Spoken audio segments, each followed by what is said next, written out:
முதல்ல ராஜஸ்தானில் தாய்மொழி எது? ராஜஸ்தானி தானே.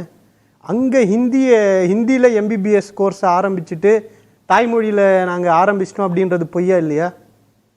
அதுதானே நடந்திருக்கு. சத்தீஸ்கரில் தாய்மொழி எது? சத்தீஸ்கரி தானே. அங்கே நீங்கள் ஹிந்தியில் எம்பிபிஎஸ் போட்டுட்டு தாய்மொழின்னு சொல்கிறது பொய்யா இல்லையா? இன்னொரு பிரச்சனை என்னென்னா, அங்கே இருக்கக்கூடியவர்களுக்கு ஆங்கிலம் கடினமாக இருக்கிற காரணத்தினால நீங்கள் ஹிந்தியை தொடங்க வைக்கிறீங்க. ஆனால் இங்கே அந்த பிரச்சனை கிடையாது. தமிழ் வழியில் படித்தவர்கள் கூட கல்லூரிக்கு வரும்போது ஆங்கிலத்தில் படித்து கோப்ப பண்ணிட்டு வராங்க. நான் ஒரு எம்பிபிஎஸ் கிராஜுவேட், எம்டி முடிச்சிருக்கேன்.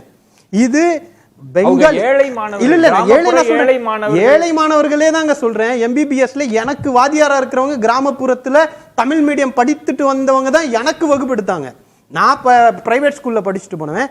எனக்கு வகுப்பெடுத்தது தமிழ் வழியில் படித்து வந்த எம்பிபிஎஸ் ஆங்கிலத்தில் படித்து எம்டி ஆங்கிலத்தில் படித்து வந்தது. அப்ப தமிழ்நாட்டில் அந்த சூழல் கிடையாது. தமிழ்நாட்டில் ரொம்ப ஒரு ஆஸ்பிரேஷனல் சொசைட்டி. நாங்கள் ஒரு வகுப்புவாத, ஒரு மதவெறியோ இனவெறியோ மொழி வெறியோ கொண்டவர்கள் கிடையாது. மொழியை நேசிக்கிறோம். ஆனால் அந்த மொழியின் மீது இருக்கக்கூடிய அன்புன்றது நம்மளை முட்டாளாக்கி ஆங்கிலத்தை படிக்கவே கூடாது, தமிழில் தான் எம்பிபிஎஸ் படித்து தான் நம்ம மொழி பற்ற காட்டணுன்ற அளவுக்கு இங்கே முட்டாள்கள் கிடையாது.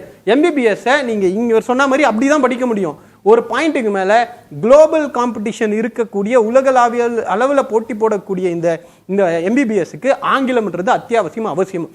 ஆங்கிலம் படிக்க முடியாதவர்கள் கஷ்டப்பட்டு இருக்கக்கூடிய மத்திய பிரதேசில் நீங்கள் மாற்று மொழியில் கொண்டு வருவது ஏற்றுக்கலாம். இங்கே அது அவசியமற்ற